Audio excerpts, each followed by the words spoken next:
Bom dia, nós vamos iniciar nossa atividade hoje de língua portuguesa na página 74. A tia pulou algumas folhas devido a avançar com a matéria para depois revisar essas folhas, tá bom?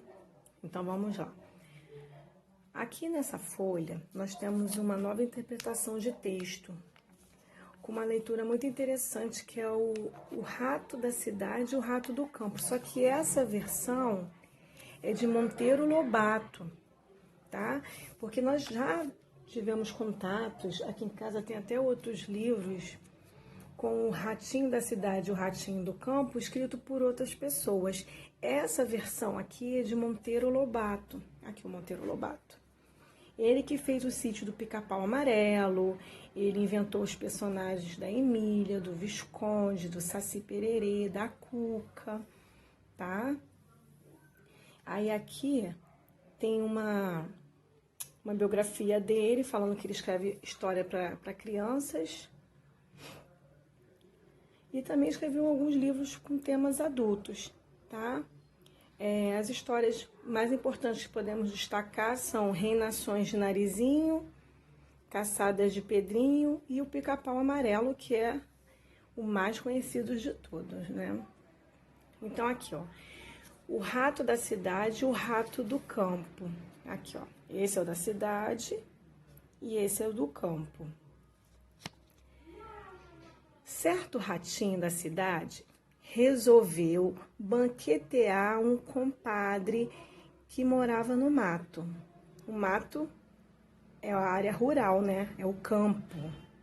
E convidou-o para um festim, marcando lugar e hora.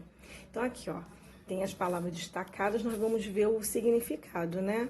Ele resolveu banquetear. O que é banquetear? É oferecer um banquete, um jantar, né? Um lanche com pratos diversos, uma mesa cheia de coisa gostosa para comer. E ele chamou esse ratinho que morava lá no campo e convidou para um festim. Festim é uma pequena festa, tá? Era só entre eles dois, não era uma festa grande com muitos convidados, não. Veio o rato da roça e logo de entrada muito se admirou do luxo do seu amigo, porque a casa dele era uma casa linda, rica, né? Toda feita de cimento, de piso. E a casa do ratinho lá do campo era mais simples, feita de palha, de barro, não é? Que nós já estudamos isso também. A mesa era um tapete oriental e os manjares eram coisa papa fina de boa qualidade, é um jeito de falar, tá? Queijo do reino, presunto, pão de ló, mãe benta. O que é mãe benta?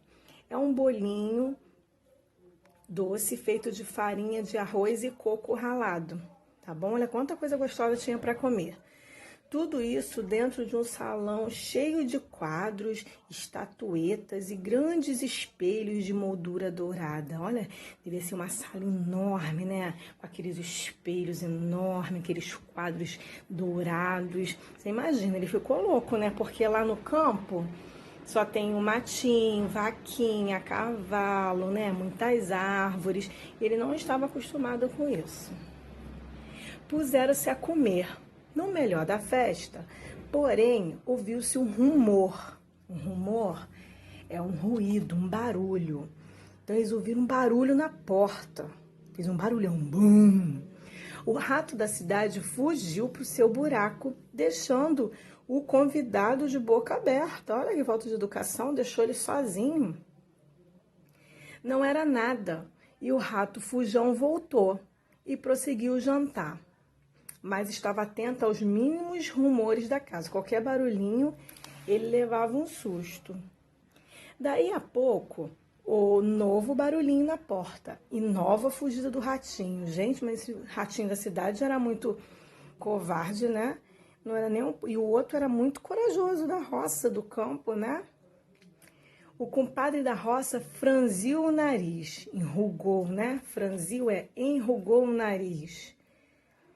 E falou, sabe do que mais? Eu vou me embora. Isto aqui é muito bom e bonito, mas não me serve muito melhor roer meu grão de milho no sossego da minha toca, do que me fartar de gulodices caras com coração aos pinotes. Até logo. Gulodices, guloseimas, comidas apetitosas. Com o coração aos pinotes é o coração acelerado, né? Eles não tinham paz para comer. Na hora que nós vamos comer, é um momento tão gostoso, saboroso, né? Nós temos que agradecer a Deus o nosso alimento e comer com calma, saboreando a comida, né? Provar tudo que a mamãe colocar no prato. E você imagina, você comendo e toda hora levando um susto, toda hora alguém correndo. Faz até mal, né? Então, vamos lá a interpretação do texto aqui na página 76, tá bom? Então, vamos lá. Os ratinhos da história viviam em lugares diferentes. Faça uma bolinha ao lado da imagem que mostra a área urbana e um X que mostra o campo. A área urbana, vocês sabem que é uma cidade, não é? Nós estudamos, nós vimos o trânsito da área urbana, as ruas das áreas urbanas. Então, vocês vão fazer uma bolinha aqui no primeiro quadrinho que tem uma cidade.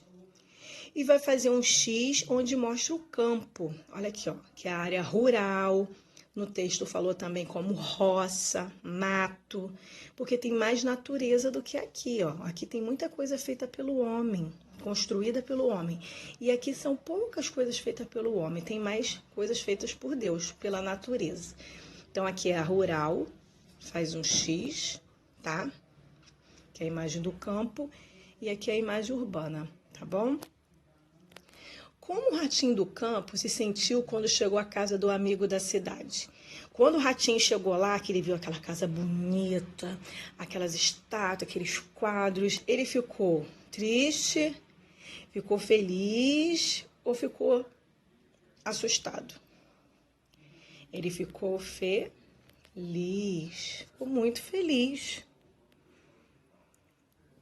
Número 3. Como era a mesa que o rato da cidade se alimentava? Lembra que eles foram lá comer? Havia uma pequena quantidade de alimentos ou havia uma grande quantidade de alimentos? Havia uma grande quantidade de alimentos, né? Alimentos variados. Tinha queijo, tinha presunto, tinha bolinho lá que eles fizeram, tinha vários alimentos. Observe as imagens e numere da seguinte maneira. Aí aqui, ó, número 1 para indicar o início da história. Vamos ver, aqui é o início da história, o rato correndo, com medo do barulho? Não. O rato indo embora? Não. O ratinho chegando? Sim. E estavam tão felizes, né? Pena que deu tudo errado. Número 2, para indicar algo que aconteceu no meio da história. Então, o que aconteceu no meio da história? No meio da história, o rato ficou com medo, não foi? O rato da cidade correu com os barulhos, então você vai colocar o número 2. E o número 3 para indicar o final da história, que o ratinho, ó, pegou a malinha dele e foi embora, que lá no campo é mais tranquilo, não é? Quando vocês forem ver essa história em outros livros, eles têm outras versões, tá?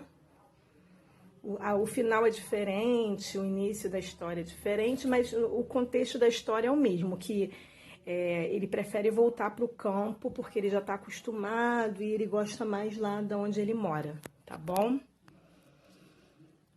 Depois eu vou pegar um livro aqui, vou ver se eu acho, e vou ler outra história para vocês do Ratinho do Campo e o Ratinho da Cidade, que não foi feita por Monteiro Lobato, tá bom? Aqui, ó. A história que você leu conta fatos.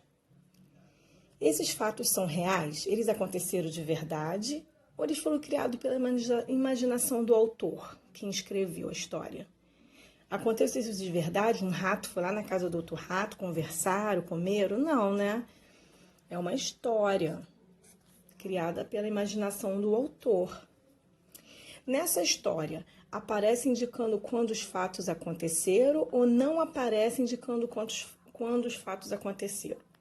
Lá na história, tá falando data, dia da semana, cidade onde o rato morava, o nome da cidade. Ah, o ratinho da cidade morava em Nova Iguaçu, tá falando isso? Não, não tá falando nada disso. Então, não aparece indicando quando os fatos aconteceram nem os lugares, né? O lugar certo que aconteceu. Ele só falou que era uma casa na cidade. O ser que participa de uma história recebe o nome de personagem, né? Nós temos aí 2 personagens. No caso, são 2 personagens. Personagem é uma palavra feminina, tá? Então, quem são as personagens? Aqui tá até os personagens, né? Mas nós falamos as personagens. Então, pode falar os personagens ou as personagens, tá bom? Vamos falar os personagens porque eles são masculinos, mas depois, mais pra frente, vocês vão entender que essa palavra é feminina. Vamos lá. Quantos personagens participaram da história? 2, não foi? Aí você pode colocar o número 2 ou escrever 2, que são 2 ratos. Quais são os personagens dessa história? Escreva a seguir. São 2 ratinhos, né? Então, você vai colocar 2 ratos, ou vai escrever 2 ratos, tá bom? Agora aqui, observe como o texto da história, o rato da cidade e o rato do campo, ocupa as linhas da página. Marque um X na imagem que representa como o texto aparece organizado. O texto aqui, ele tá em rimas, naqueles pedacinhos igual um poema? Não. Ele está contando uma história, está narrando uma história, não é? E ele ocupa todas as linhas, não tem rimas. Não é um poema, é uma história narrada, contando alguma coisa, tá? Então, aqui, ó, não é assim, ó, só uns pedacinhos da linha. Ocupa a linha toda. Então, vocês vão marcar aqui no primeiro quadrinho, tá? Número 9. Ouça o seguinte trecho da história. O rato da cidade fugiu para o seu buraco, deixando o convidado de boca aberta. A expressão de boca aberta significa que, quando eu falo assim, o rato ficou de boca aberta, igual ele tá aqui, ó. Ele ficou com a boca aberta e ele não conseguia mais fechar, ou ele ficou com a boca aberta porque ele ficou surpreso com a atitude do amigo? Ele ficou surpreso, não é aquela cara assim, ó. Então, vocês vão marcar aqui embaixo, tá bom?